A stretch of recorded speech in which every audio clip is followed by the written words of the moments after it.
Pero bueno, hermanos, he estado trabajando bastante fuerte en estos últimos días para recopilar y para clasificar y ordenar información de manera de que podamos mostrarla a ustedes y así, teniendo esta información, poder contribuir humildemente a darle sentido, como decía, a estos eventos, a estas crisis, a estos cambios de todo orden que se han estado suscitando de manera vertiginosísima en las últimas semanas, y así se pueda contar con el conocimiento para interpretar y poder discernir de mejor manera los tiempos y las circunstancias por las que estamos atravesando hoy como sociedad y como individuos. Y no nos estamos confundidos, como decía, ni preocupados, ni mucho menos desesperanzados, que puede pasar al ser expuesto a esta vorágine de información y desinformación que nos encontramos día a día. Información porque estamos además en la era de la información. Y eso es cierto, y eso también obedece a una profecía que hace más de 2000 años fue dada. Hace ya casi 3000 años, o 2500 fue dada. ¿Verdad? Que el hombre verá que habrá un gran movimiento de acá para allá, el transporte, y la ciencia aumentará antes de la segunda venida de Cristo. ¿Cómo escribe alguien en ese tiempo, verdad, en una comunidad agrícola y pecuaria? ¿Cómo va a poder anticipar la era de la información y del conocimiento que estamos viviendo ahorita? Porque Dios se lo hizo saber para que nosotros pudiéramos decir, una vez más, Dios tenía razón. Y así mismo también esta información sirva para que podamos constatar lo que la Biblia dice a propósito de todo esto que está sucediendo, y así estemos atentos y veamos y entendamos cuál es el propósito de Dios, porque es Dios quien está detrás de todo esto. ¿Cuál es el propósito de Dios en todo esto que estamos viendo? Y podamos determinar que esto, hermano, llegar a la conclusión, a la luz de la Biblia, que esto no son más que señales de parte de Dios para anunciar un evento importantísimo que va a ocurrir pronto, según la profecía y según lo que estamos viendo, como lo es la segunda venida de Jesucristo. Cuando Él va a venir y va a cambiar este sistema terrible, horrible de cosas, de injusticias, de maldad, de sufrimiento. Y pronto esto se cumple, lo que está escrito va a estar sucediendo pronto. Por ello me he esforzado para preparar esta información, para que la compartamos juntos y contar así con el conocimiento necesario para que esta cantidad abrumadora de noticias nos hagan sentido, para que podamos entender, cuando veamos las noticias, de qué se está hablando, dónde estamos parados, por qué sucede lo que sucede, ¿verdad? Y así no ponernos nerviosos, porque con lo que está pasando, con esto de las enfermedades, de los problemas ambientales, de las catástrofes, incendios, ¿verdad? Inestabilidad, terrorismo, a veces uno se puede agarrarle los nervios. Pero lejos de esto, hermano, con la información que vamos a compartir hoy y las próximas ocasiones, vamos a poder dar sentido y lejos de asustarnos, vamos a curar esperanza. Quiero contribuir en mi humilde posibilidad a que no se cumpla en aquellos que yo conozco y aprecio eso que una vez ya dijo Dios con respecto a los seres humanos. Dijo que sucedería y nos lo expone la palabra de Dios en este pasaje importante. El profeta Oseas ya anticipaba para su tiempo y para este unas palabras de Dios que dicen: mi pueblo fue destruido por falta de conocimiento.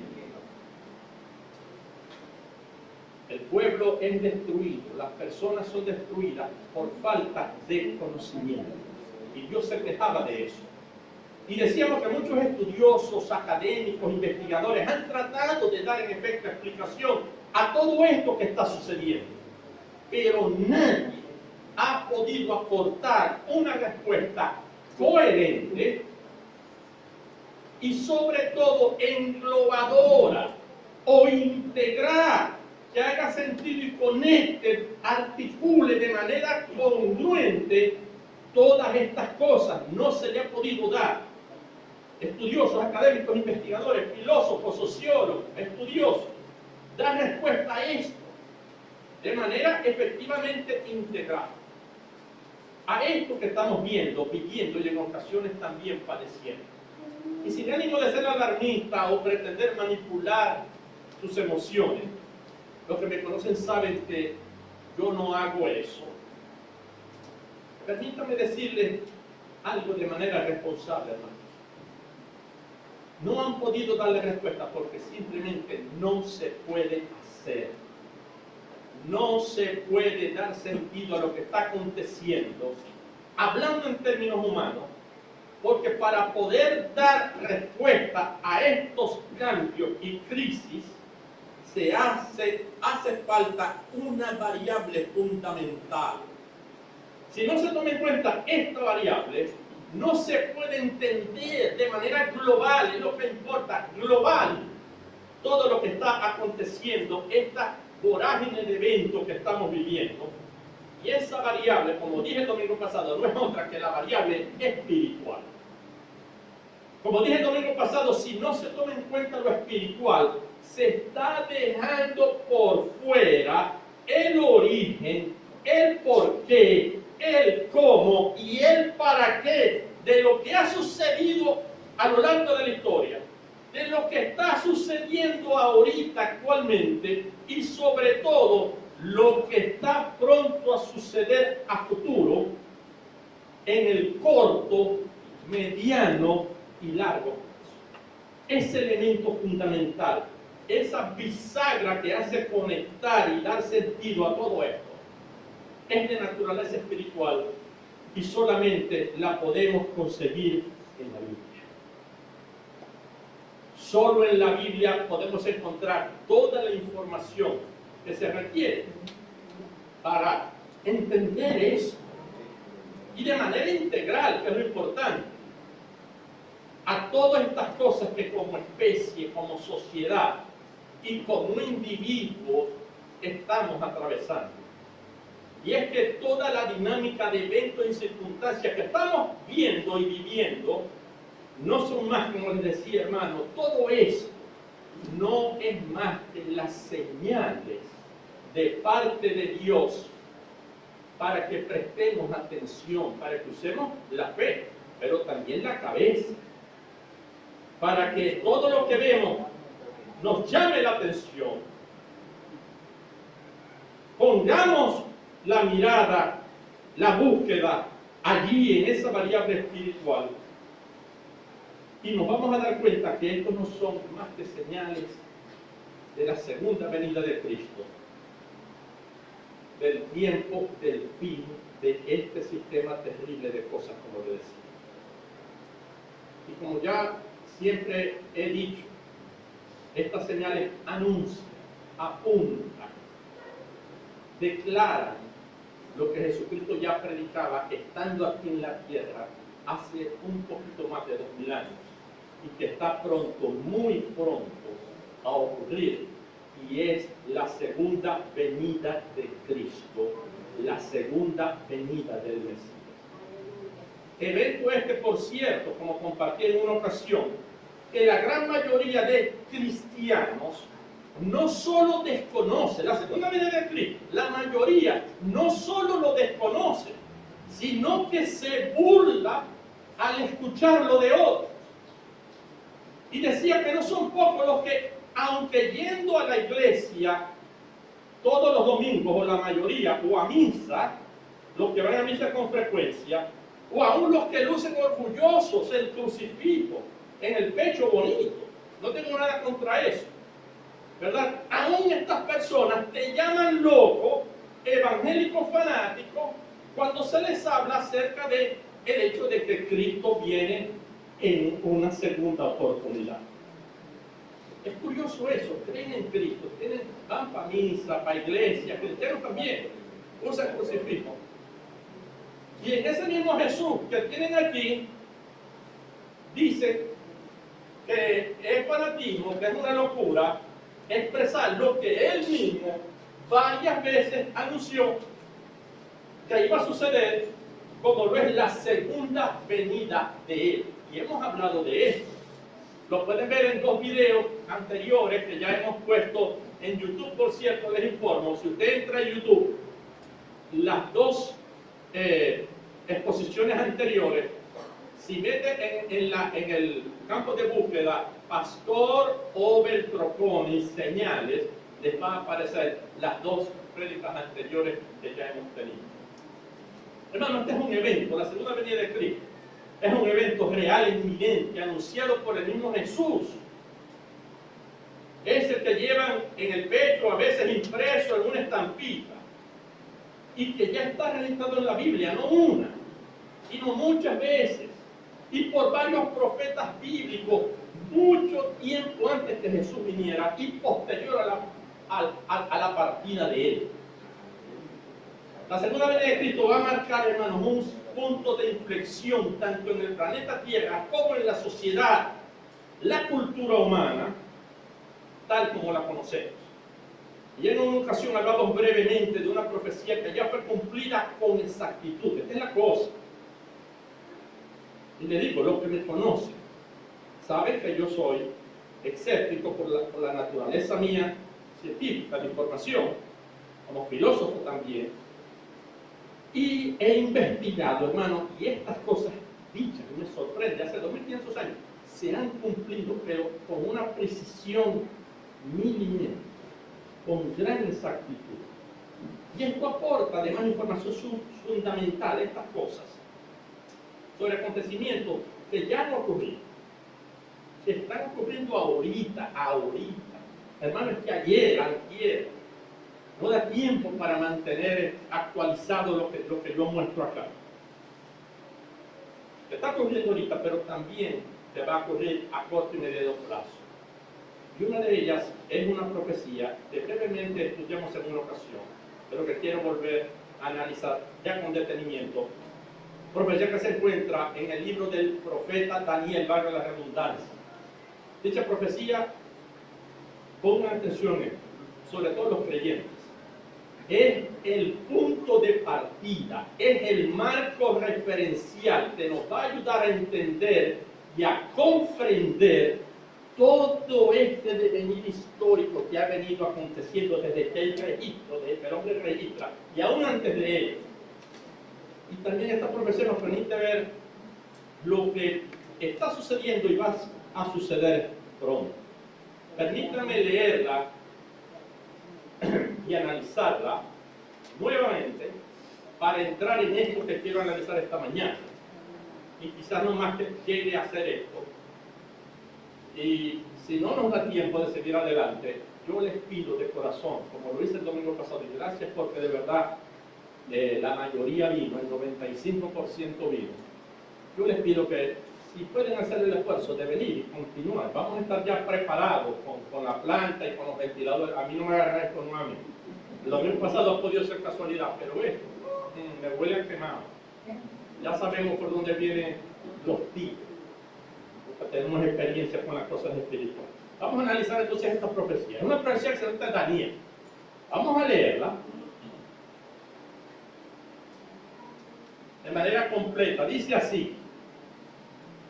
Pongan atención, 70 semanas, y estas son semanas. ¿Cuántos días tiene una semana? 7. Estos son días de año, es decir, semanas de año. 70 por 7 es la cuenta, ¿verdad? 70 semanas están determinadas, le dice así Daniel. Le dice un ángel de parte de Dios a Daniel, y Daniel escribe. Redacta, 70 semanas, le dice el ángel de parte de Dios, están determinadas sobre tu pueblo. Daniel no era ni maracucho, ni colombiano, ni gringo ni chino. ¿De dónde era Daniel? De Israel, era judío. Entonces le dice, estas 70 semanas están determinadas sobre tu pueblo, es decir, sobre el pueblo de Israel, y sobre tu santa ciudad. ¿Cuál es la santa ciudad de Israel? Su capital, Jerusalén. Entonces hay 70 semanas que Dios determinó tratar con tu pueblo y con Jerusalén. Aquí está el propósito. ¿Cuál es el propósito de estas 70 semanas donde yo voy a tratar con los israelitas y con la ciudad de Jerusalén? Atención, pues lo estamos viendo hoy. El propósito para, número 1, terminar con la rebelión. Terminar con la rebelión del hombre contra el hombre, del hombre contra Dios. Número 2, poner fin al pecado. Hermano, y que pase esto rápido de verdad, porque uno está hasta aquí de tantas cosas. Es que por donde uno mete la cabeza le dan. Más es el tiempo que uno gasta para evitar que lo atraquen, que lo estafen, que uno hace haciendo cosas productivas, ¿o no? Que si la cámara, que si el vigilante, por la maldad que hay en este mundo. Bueno, hermano, gloria a Dios. Terminar la rebelión, 70 semanas, y poner fin al pecado, y limpiar la iniquidad, la injusticia, para que entonces, luego de estas 70 semanas, traer justicia perdurable. Hermano, la justicia, ¿cuánto no padece uno por injusticias? Porque no hay quien te defienda, ¿verdad? Porque no hay a dónde acudir. La injusticia de qué pasa con este problema eléctrico. Bueno, una justicia imperdurable. Aquí el término perdurable tiene tendencia a decir eterna. Y sobre todo, miren, 70 semanas para hacer todo esto y finalmente ungir al santo de los santos. 70 semanas van a tener que empezar para hacer todo esto y ungir al santo de los santos, es decir, ungir al Mesías Jesús cuando venga en la segunda venida, porque la primera, en vez de ungirlo, los crucificaron en una cruz al Rey de Reyes, al Rey de los judíos. Y hasta profetiza las autoridades romanas cuando le van a poner para picar a los judíos, porque el Rey de los judíos es otra palabra para decir Mesías. Y ya vamos a ver por qué el Mesías, por qué ese término Mesías, para ungir, para establecer al Mesías, al santo de los santos, que es Jesucristo. Ponemos atención, 70 semanas están determinadas para esto. Ahora, para ser ungido como rey de Israel, Jesús, el Mesías, tiene que tener preparado, ¿dónde se sienta un rey? En su trono. Y el trono está en su castillo, templo, casa, en este caso el templo de Dios. Pero para poder ungir, tiene que haber un trono. ¿Dónde se sienta el trono del rey de Israel? ¿Dónde está ese trono? En Jerusalén, en el templo. Y para que esto suceda, hay que haber un templo. Pero ahorita no lo hay. El templo fue destruido, no está allí de momento.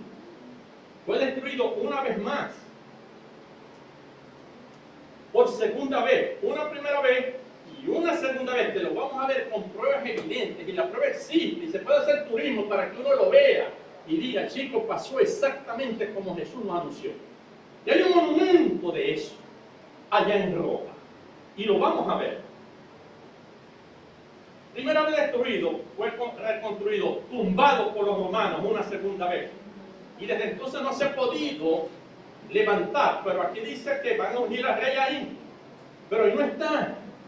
Eso me habla que tiene que ser reconstruido por tercera vez, lo que se llama el tercer templo en Jerusalén. Pero como vamos a ver más adelante, ustedes saben lo que está ahorita allí. En el mismo sitio, exacto, milimétrico, lo vamos a ver. Por eso es que es tan buena esta información, le va a coger gusto a las noticias ahora.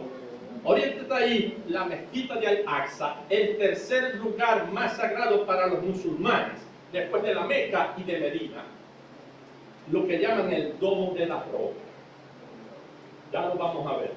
Entonces, ¿cómo me va a hacer un templo si ustedes saben lo fregos que son los musulmanes? De un momento dado va a tener que derrumbarse eso.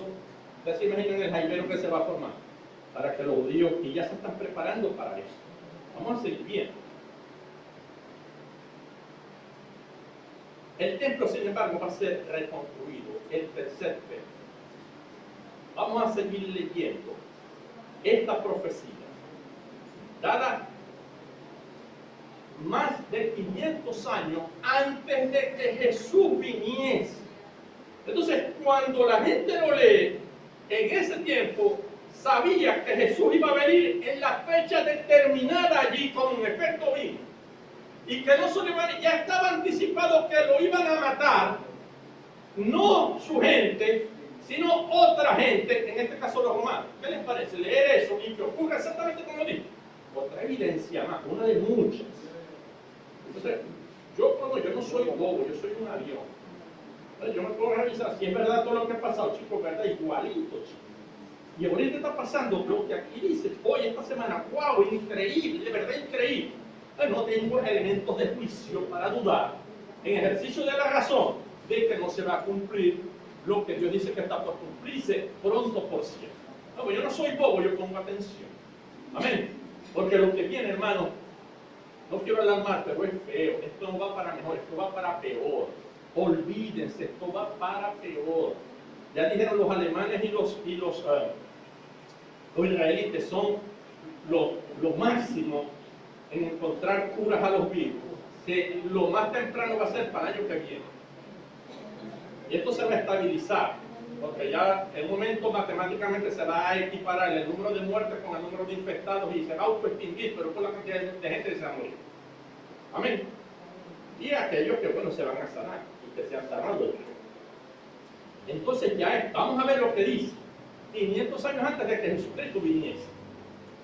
Dice, le sigue diciendo el ángel a Daniel, después de las 70 semanas. Entonces empieza el detalle de esas 70 semanas. Se sabe pues y entiende, Daniel, sabe que desde la salida de la orden para restaurar y edificar Jerusalén, porque aquí se está hablando cuando los babilonios, y ya lo hablamos ya, está en una de las prédicas, los babilonios, Nabucodonosor destruyó Jerusalén, el templo, y se robó todo lo que ahí había y llevó a la gente cautiva a Babilonia. Aquí Daniel está hablando desde la cautividad en Babilonia. El templo destruido. De hecho, una estrategia que usaron los babilonios con los asirios es que mandaban gente, sacaban a la gente autóctona, mandaban gente de su pueblo para que esa gente perdiera la identidad, para que se repoblada. De ahí el término samaritano, que viene de Samaria, es decir, de lo que era la cultura y el habla de los pueblos babilónicos, asirios. Y esa Samaria existía, por eso es que dice la Biblia, samaritanos y judíos no se llevan bien, era por eso. Todavía estaban los samaritanos, no había judíos ahí. Y ya Dios les está diciendo, ve, va a haber una orden para que la reconstruya. Muchachos, ¿cómo va a verlo si estamos aquí todos robados? Para adelantar una información que es tan tremendo, que agarró a un persa, al rey Ciro, y Ciro destruyó y venció a los babilonios y emitió una orden para que libertaran a los judíos, se volvieran a Jerusalén, y pagó de su bolsillo, de su riqueza, para que se reconstruyera Jerusalén. En efecto, esto es un hecho histórico indudable, está registrado, porque tal rey existió. Y la prueba está allí en Jerusalén, pues estuvo, hasta que la destruyeron una segunda vez. Entonces dice, ve, desde anotar, voy a usar un poquito la Biblia Maracuja, ve, anota. Desde que salga la orden, vos no veis, ni tenés idea de quién es, pero Dios lo sabe, y te lo estoy diciendo, va a dar una orden para que se restaure, se reconstruya Jerusalén, el centro de Israel, cosa que ya ocurrió. Dice, ¿sabe? Que desde que salga esta orden hasta la venida del Mesías príncipe, no le ha venido Cristo todavía, ¿verdad? Habrán 7 semanas más 62 semanas, es decir, desde la orden hasta este evento van a haber 69 semanas, pero le había dicho 70, ya vamos a ver. Y luego de esta semana se volverá a construir la plaza y el muro en angustia, como en efecto sucedió leyendo a Nehemías y a Esdras. Y después de las 72 semanas, más 7 semanas anteriores, es decir, después de las 69 semanas, se le quitará la vida a ese Mesías, mas no por sí, antes de esto ocurriera. ¿Qué les parece? Y le dijo el tiempo, 69 semanas por año se multiplica, y es lo que vamos a ver acá a continuación. Esto, por cierto, hermanos, es... los judíos están preparándose de manera tal, y saben que el templo va a ser reconstruido, ya están alistándose y tienen todo preparado, todo, para que en el momento que caiga la mezquita, ellos reconstruyan el templo. Y una de las cosas más importantes es que haya uno de los animales que se necesitaba para el culto del templo, y ese animal es una vaca muy poco común.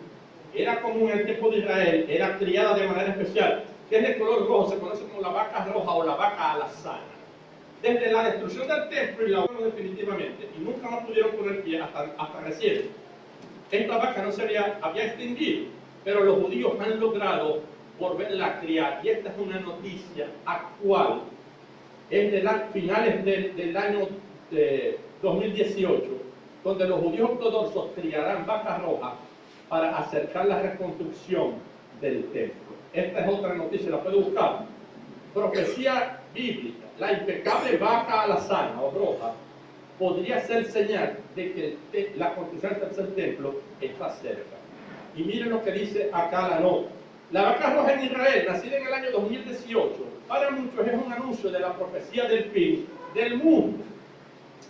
La orden de la vaca roja o vaca alazana se puede leer en el libro de Números, capítulo 19, versículo 2 de la Biblia, donde dice: díganle a los israelitas, este es Dios, que esto es lo que yo ordeno: traigan una vaca de pelo rojo que no tenga ningún defecto, no puede tener un pelo blanco, ni una cortadita, tiene que ser perfecta, como a Dios le gustan las cosas sin manchas, al ser humano perfecto.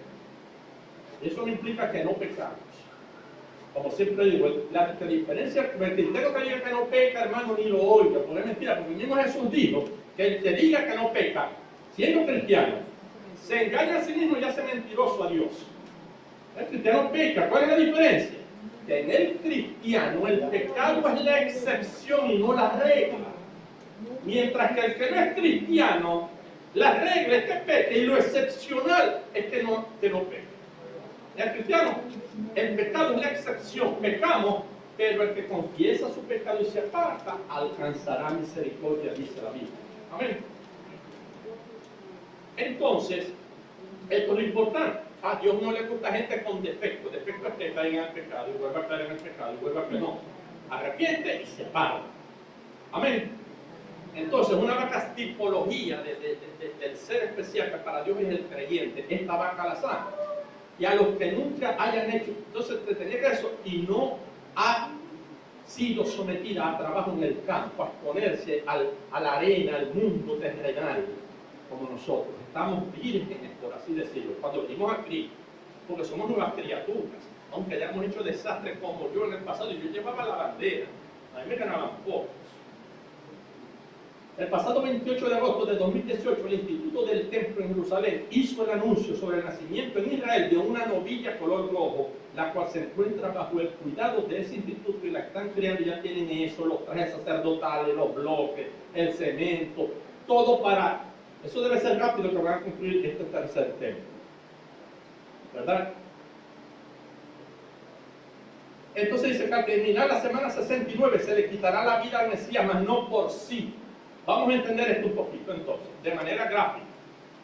Dice: desde la orden, el ángel, esto es Daniel, de reconstruir Israel y el templo, la orden fue dada en el año 445, dice, hasta la muerte del Mesías, van a pasar 69 semanas, 483 años, hermano, hasta el año 33, que fue cuando murió Cristo. Amén.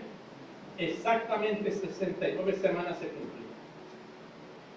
¿Verdad? Ya esto se cumplió, esa parte de la profecía. Esto o lo cree o no lo cree, está en la Biblia. Antes de que Cristo viniera, porque está en el Antiguo Testamento, no había el Nuevo Testamento. El Nuevo Testamento fue redactado y compilado para el año 385 después de Cristo. Miren que aquí los que leían esto antes de Cristo se tienen que bañar en este chorro, porque esto ya sucedió. Ahora, hasta el ungimiento de Mesías en su segunda venida, esto está por cumplirse. ¿Cuánto dice la profecía que tienen que pasar? 70 semanas. Me estoy explicando, Ángel, ¿está claro? Miren, se está entendiendo. 70 semanas. Hermano, falta una semana. Porque si son 70 hasta que se unja el Mesías, 69 hasta su muerte, falta todavía una semana por cumplirse. Es decir, faltan 7 años por cumplirse hasta que se unja el Mesías. Estos 7 años que faltan para completar la semana 70 no han ocurrido. Ahorita estamos en un paréntesis. Y de estas 70 semanas, de esta semana que falta, es de lo que escribe el libro de Apocalipsis y llama la gran tribulación. Este va a ser un tiempo, hermano, dice la Biblia, que habrá un sufrimiento como no lo ha habido y lo habrá en la historia humana. O sea que lo que estamos viviendo ahorita, con todo lo que es Disney World, hermano, es por ahora allá en el Pacífico. Pues lo que viene es duro. La gran Apocalipsis habla de esto, y es bonito, pero falta ese tiempo, falta por cumplirse ese periodo de 7 años. Ahora, estos 70 semanas, fíjense que hay el paréntesis, es un trato que dice Dios, tu pueblo y tu ciudad, no es para el resto del mundo, y esto es importante. Este es el tipo de trato con los judíos. ¿Qué pasa con ese espacio allí? ¿Qué pasa con ese paréntesis? Este, por cierto, son los números de libros de la Biblia. Este es el Antiguo Testamento, este es el Nuevo Testamento, y todo esto está en Apocalipsis, lo que va a pasar allí. No se lo ponga a leer, pues no va a entender, porque se requiere mucho información y profecía. Amén. Pero se estudia en la iglesia, acá lo hemos hecho, y hermano, y creemos que va a pasar, y todas las señales indican que va a suceder. Falta ese espacio. Necesito hablar de un criterio de interpretación fundamental para entender el contexto de lo que se lee en la Biblia. Porque hay que tener criterios de interpretación. Este es el conocimiento que uno tiene que tener para no morir por falta de ello. Amén. Tiene la imagen grabada, ¿no? de la imagen. Falta ese espacio, ese periodo de tiempo, pero necesito este criterio fundamental para que podamos entendernos de ahora en adelante mejor. Este tiene que ver con la manera, atención, y los términos en que Dios ve y se relaciona con los seres humanos. Dios ve y se relaciona con los seres humanos clasificándolos, por así decirlo, en 3 grupos. Atención con esto.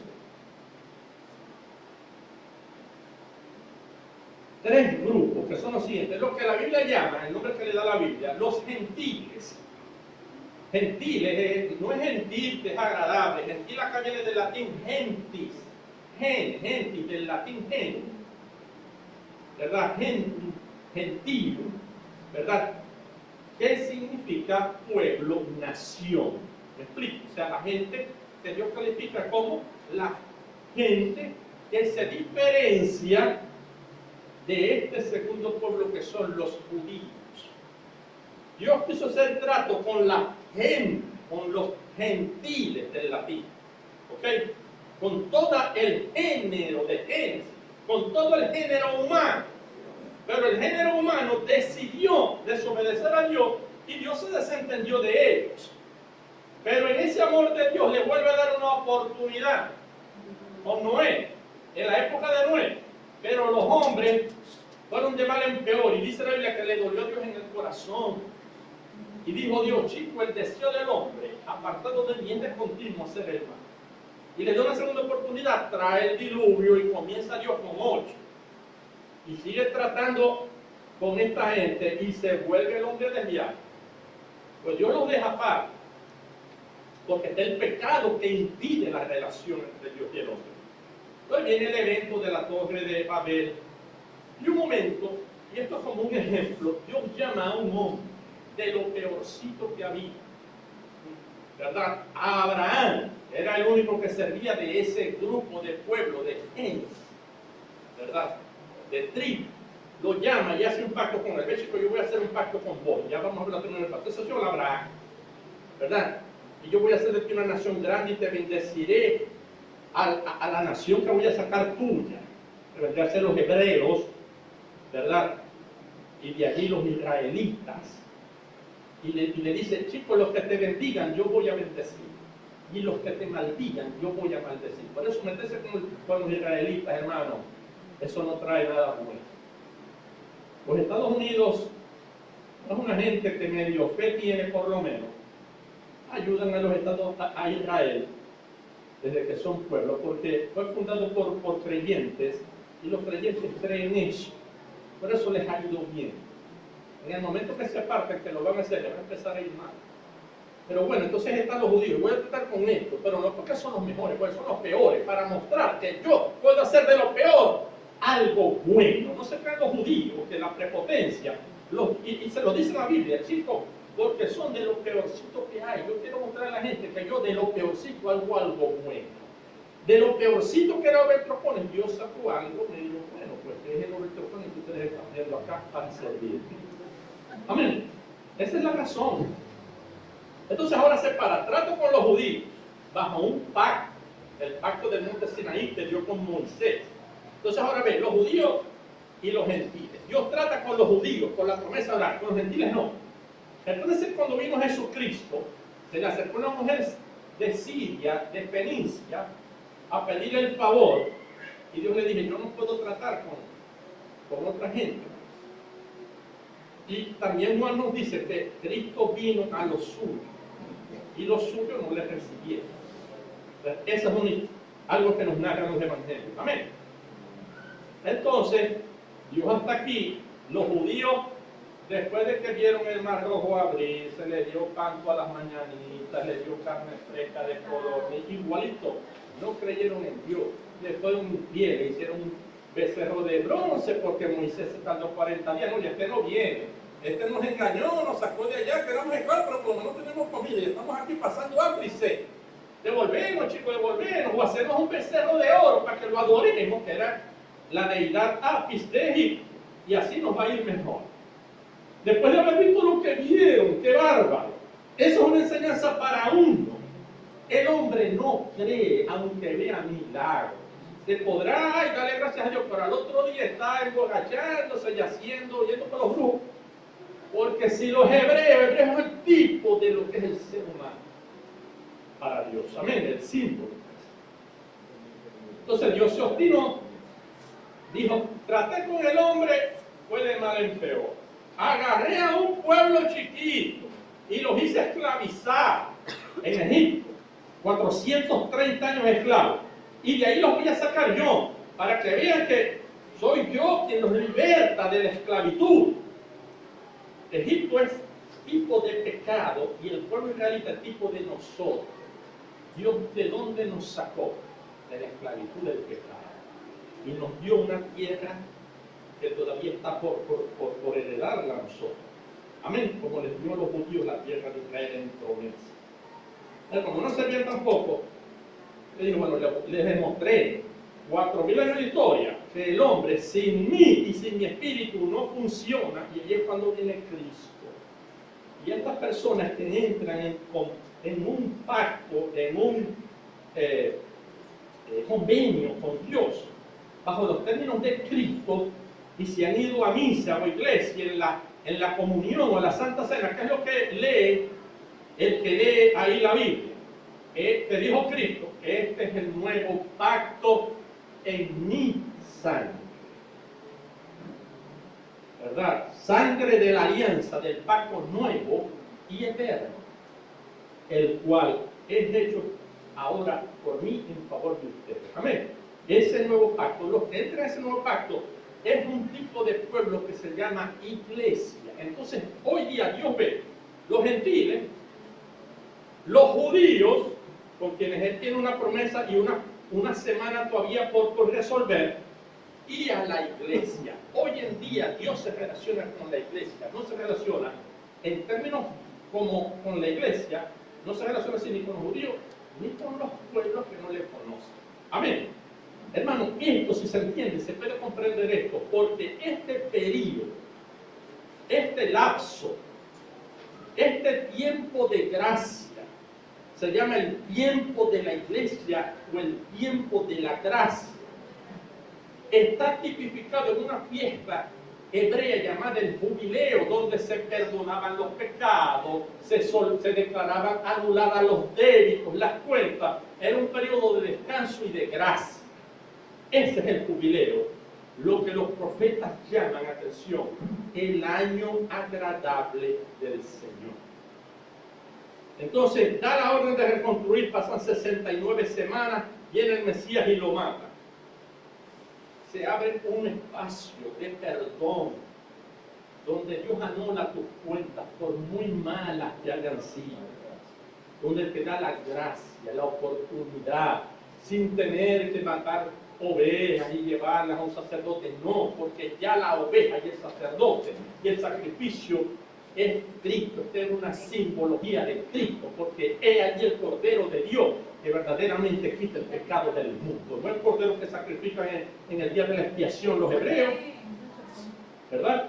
Ni el que sacrificaron en Egipto. Eso era un anuncio de que yo voy a ir al mundo, mi hijo va a ir al mundo y va a dar su vida inocente como era por ustedes. Hay una cuestión que yo en la universidad, cuando hablaba con sociólogos y antropólogos, reclamaban del cristianismo o del judío, esa es una religión sangrienta, eso tiene que estar matando ahí, ¿qué es eso? Pobres animalitos, ovejas. Hermano, Dios no hace eso. ¿Por qué a ustedes les gusta eso? Pero Dios hace eso porque eso era un símbolo de Él que se venía a dar como sacrificio. Los judíos, en sustitución a la vida del pecador, Dios aceptó momentáneamente que le sacrificaran un animal inocente, un cordero, y lo llevaban al sacerdote cuando uno pecaba, lo tenía que comprar, ¿verdad? Lo llevaba al sacerdote en el templo, porque esa era la solución momentánea de Dios para con el pecado de Israel. Agarraban el cordero y el sacerdote le hacía poner la mano y le decía: mira, el que aquí debía ser degollado sois vos. Pero Dios en su misericordia permitió sustituir la vida tuya por la de este animal inocente. Amén. Tipificando que así como nos duele a nosotros y nos asquea quizás ver cómo sacrifican a un animal inocente por las culpas de uno, imagínense cómo le ha debido a Dios doler ver sacrificar a sus inocentes para solventar el problema de la culpa de todos. Ese tiempo llegó y es el tiempo de la gracia. Dios perdona, aquí está el Espíritu Santo. Pero va a llegar un momento en que se va a comenzar a correr los 7 años. Al final de los 7 años va a venir el Mesías a resolver el problema que ya vamos a ver. El que está viendo ahorita en Jerusalén, porque recuerden que el templo, el trono y la unción tienen que ser allí. Y de allí el problema que estamos viendo y que no va a tener solución. Para que en ese periodo, al final de los 7 años que faltan, esto se resuelva y se instale la eliminación del pecado, la rebelión, la inequidad, establezca justicia perdurable y se pase a vivir en lo que llaman el nuevo tiempo de Dios. Amén. El que marca el fin de esta bolilla de humanidad que estamos padeciendo nosotros. Antes que llegue el comienzo de esos 7 años, Dios, para llamar la atención, para que estemos atentos, Dios escribe en la Biblia proféticamente, en Daniel y en muchos profetas, Jesucristo y los apóstoles,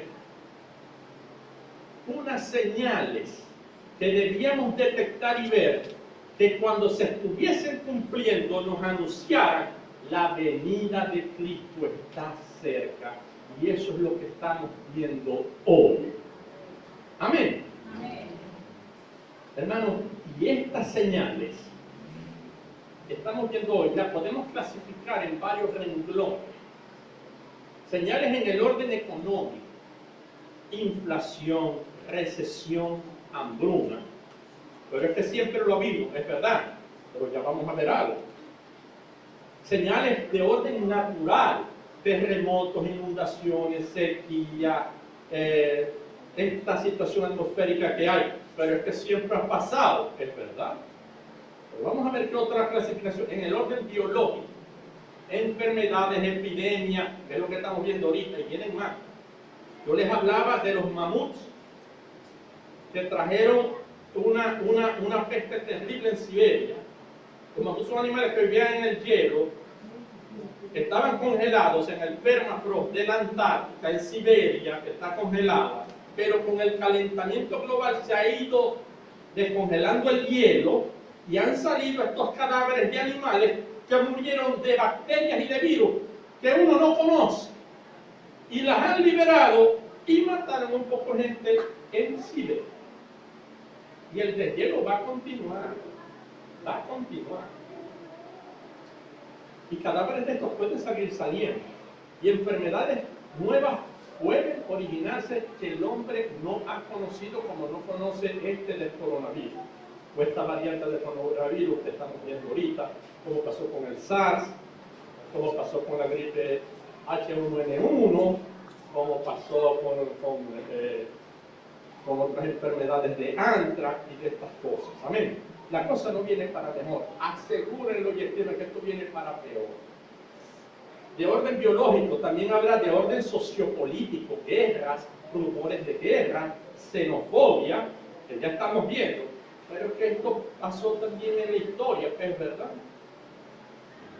De orden religioso: terrorismo religioso, eclectosincretismo, es decir, gente que agarra religiones de todos lados, ¿verdad? Ecléctico, budismo, hinduismo, catolicismo, evangelicalismo, brujería, eso lo mezcla todo hoy día. Ecléctico significa eso.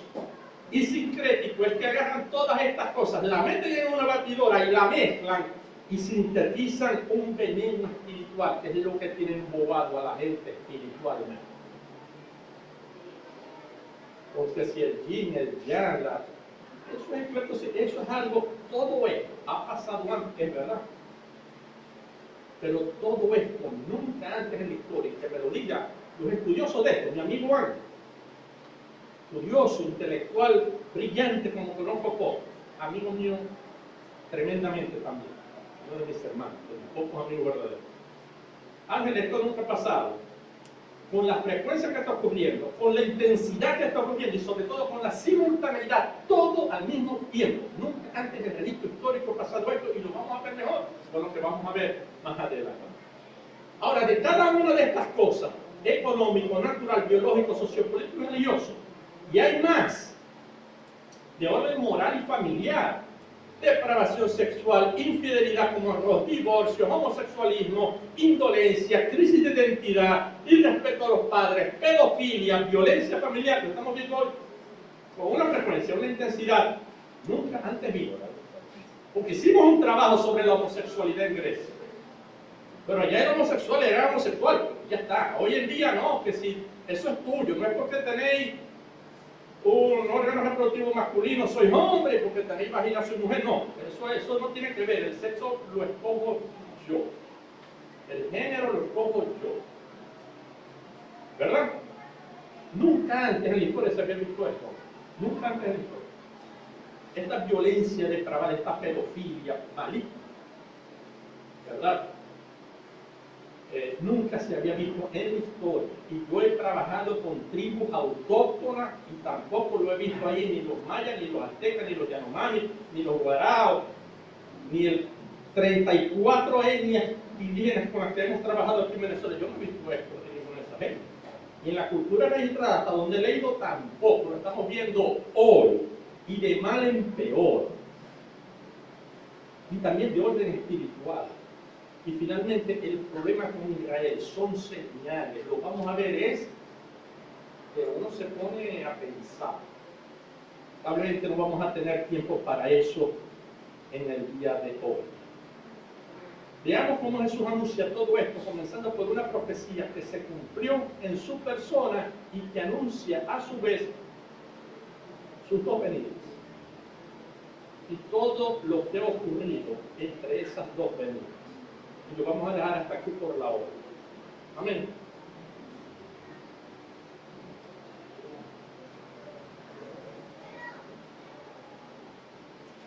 Me voy a tomar 5 minutos, rapidito, para analizarlo y nos vemos el próximo domingo. Vino Jesús a Nazaret, donde se había criado. No nació en Nazaret, nació en Belén, como nació David por la profecía que había sido dicha anteriormente. Vino a Nazaret, donde se había criado. Después, tiempito después de que se bautizó en el Jordán, ¿verdad? Fue para Nazaret, donde se había criado. El bus no había, se iban a pie, 1000 kilómetros, como de aquí al Venado, y iban y venían como si nada. Pues esta gente no tenía triglicéridos ni colesterol, esta gente caminaba ese ejercicio.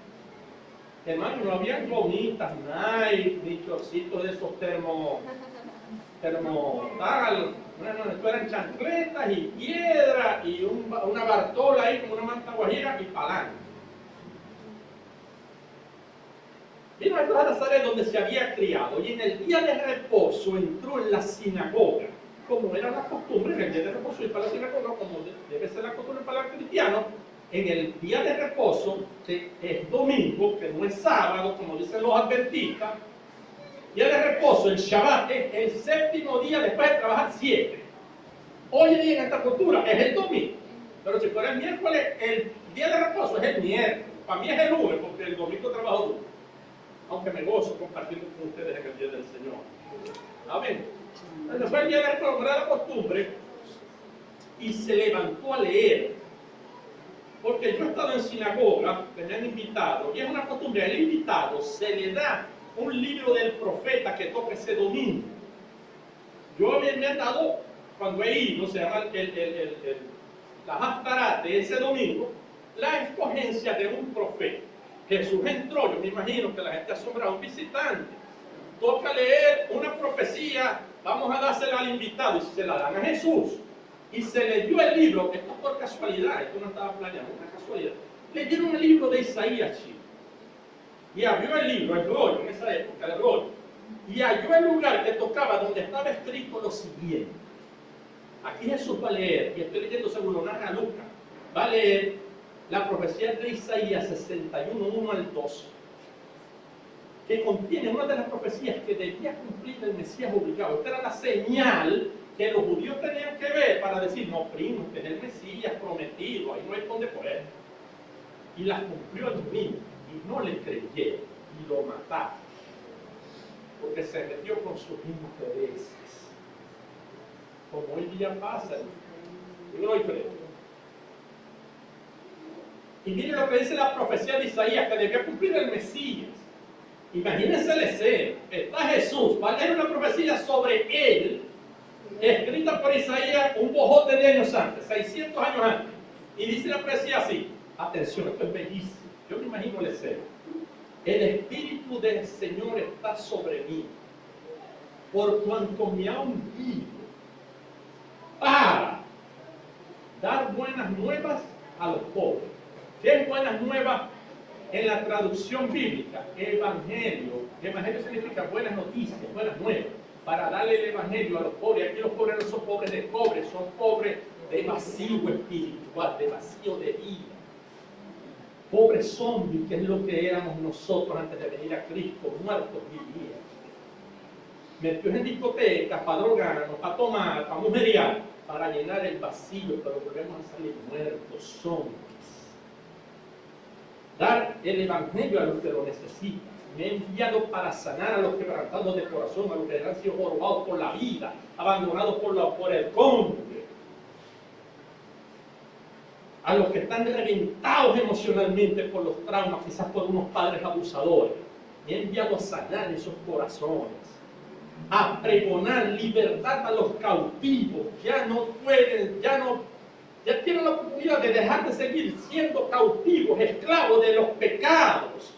Libertad, pregonarla, anunciarlo grandemente, a dar vista a los ciegos físicos, pero también a los ciegos espirituales, a poner en libertad a los oprimidos. La traducción de esto del hebreo es liberar a los que están poseídos, oprimidos por el diablo, las posesiones demoníacas que existen.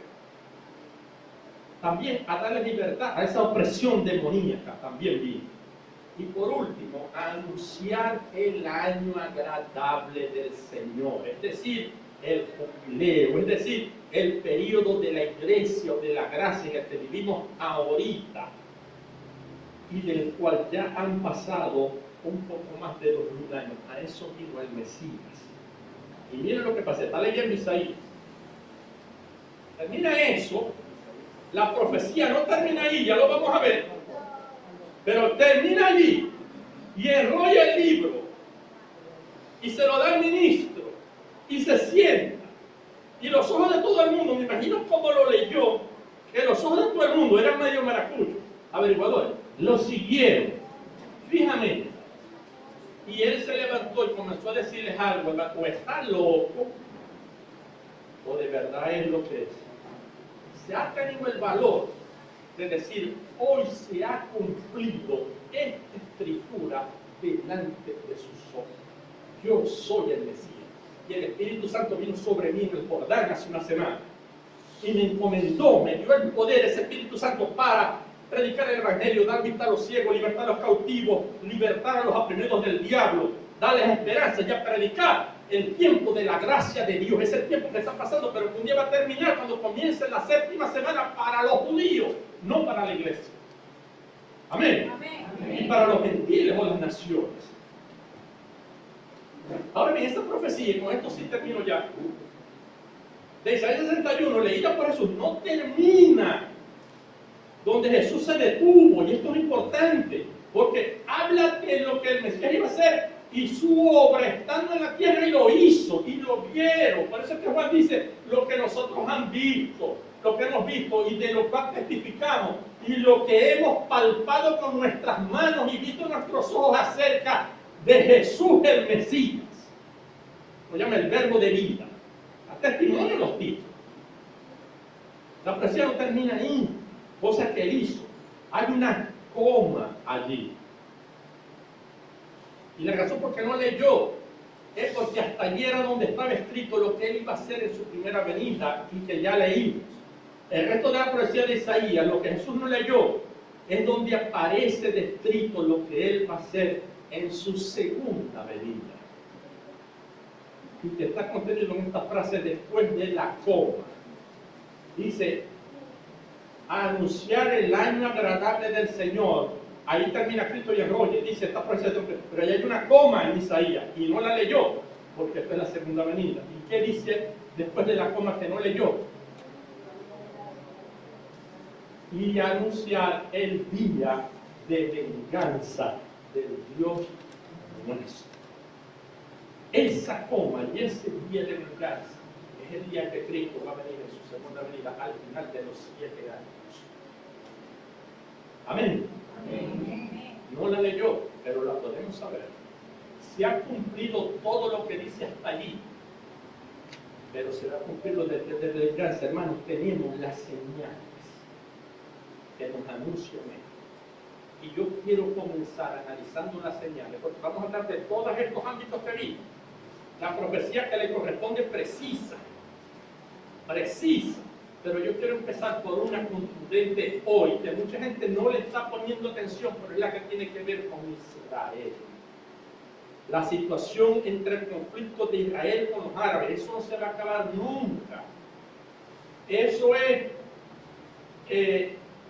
Ismael luchando contra Isaac, queriéndole quitar los coroticos a Isaac, es lo que estamos viendo hoy. Los ismaelitas son los árabes, queriéndole quitar los coroticos a Israel, los descendientes de Jacob, descendientes de Isaac.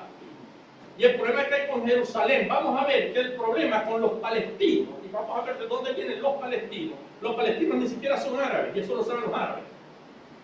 Los palestinos vienen de Creta, son cretenses. Lo que la Biblia llama castor, los castoreos. Son los filisteos, los mismos que David. ¿Se acuerdan de Goliat? La historia de Goliat. David contra Goliat cuando era joven lo venció al Goliat del filisteo. Y él, como rey de los judíos, venció a los filisteos y los echó y expandió la tierra y estableció la justicia, la paz, la armonía y la unión en Israel. Y desde entonces, desde que él murió, nunca más ha vuelto Israel a tener justicia, paz, unidad, porque después se dividieron hasta el día de hoy. Y el Mesías Jesús, por eso es que tiene que ser descendiente de David, porque tiene que actuar como David, vencer a los filisteos generales, a los enemigos de Israel, establecer la justicia, la paz, la unidad, volver a traer a los judíos a Israel, y ahí construir el templo donde él va a juzgar a las naciones, luego de estos 7 terribles años que vamos a vivir. Pero que la iglesia, si usted decide ser iglesia, no va a avanzar, porque la iglesia no pasa por la gran tribulación, y eso lo enseña la Biblia claramente.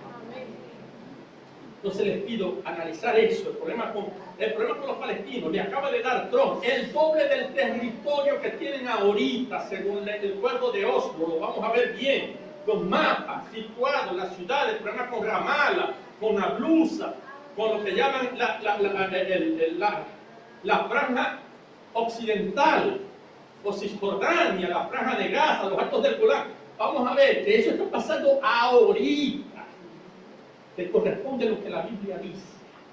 El problema con los palestinos, porque el acuerdo nuevo que propone Trump, que no es un mancito, pero es un instrumento para que se lleve a cabo, como Ciro lo pone, para que se lleve a cabo la voluntad de Dios. Les acaba de dar el doble del territorio. Y creo que incluye la parte este de Jerusalén, pero vamos a estudiar cómo está dividido los 3 sectores que hay en Jerusalén: sector musulmán, con la puerta impresionante, la puerta histórica, la puerta de Damasco, el sector cristiano armenio y el sector judío, que es el más chiquito. Vamos a ver esta división. ¿Por qué de esta división? Si la Biblia lo anticipa clarito, con pelos y señales increíbles. El problema con los palestinos es que los palestinos quieren que Jerusalén sea la capital del nuevo Estado de Palestina, y eso no va a pasar nunca. Acabo de oír a Mahmoud Abbas: Jerusalén tiene que ser la capital del Estado palestino, y no un pedazo, todo. Ni que se la van a dar. Ese es el rollo actual, nunca se la van a dar. Aquí va a tener que haber un conflicto, porque el templo se va a construir. Y esto implica una catástrofe tremenda, pero tenemos que ver la antesala de eso, ¿o no? En algún momento dado, esto tiene que comenzar a pasar, este error. Y es lo que tenemos el privilegio de verlo ahorita, y lo vamos a explicar bien, con pelos y señales. Amén. Por eso les invito a que vengan. El próximo domingo, hagan el esfuerzo, por favor, para que sigamos esta aventura de tener ese conocimiento que nos va a impedir ser destruidos como lo fue el pueblo de Dios en una ocasión. Amén. Amén. Te pido entonces que las